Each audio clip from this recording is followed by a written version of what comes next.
Unless you can find me a person who would suppose they could not belong to a group called the League of Reason.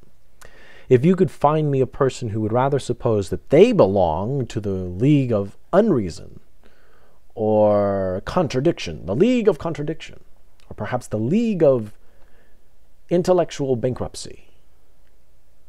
If you can't find me a person like this, then what distinguishing factor do you mean to convey in a title like the League of Reason? A while back, a theist group got together and called themselves Rational Dawn. I played a minor role with them.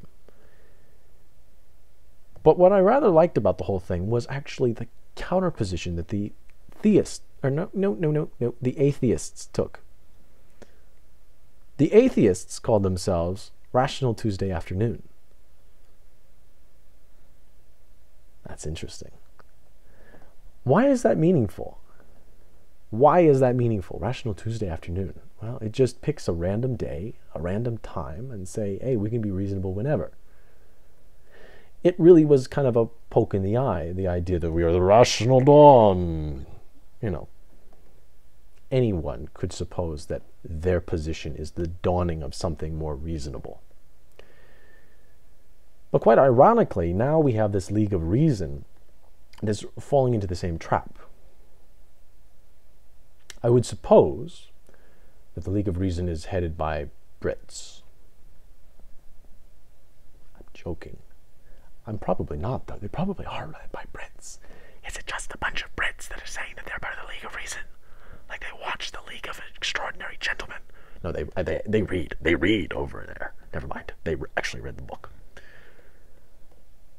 Anyway, it's the same problem. You know, the Illuminati is kind of a historic example where they suppose we're the enlightened ones. Well, fucking says who? I mean, a lot of them were Nazis too. Is Illuminati Latin for Nazi? No, it's not. It just means the enlightened ones. But who would suppose they're not on the path to enlightenment? Whatever that means for you. Whether it's spiritual or religious or scientific enlightenment, cultural enlightenment, social enlightenment. We're all fucking Illuminatis, you know. We're all, we would all fit that kind of category. It's a presumptuous tendency that people seem to have, and I don't particularly care for it. They were also trying to tease apart this idea of the atheist community and whether or not it exists. I would suppose, who gives a damn? Who gives a damn? Atheist and the theist communities can go hang, for all I care. The question is not, what should we do as atheists together or theists together? The question is, how do we converse with people who disagree with us? I mean, we have a monumental task here. I don't know of a larger metaphysical gap than the one that exists between theism and materialism. Can you stipulate for me a larger void to bridge here? That's a significant task. How do we do that? League of Reason.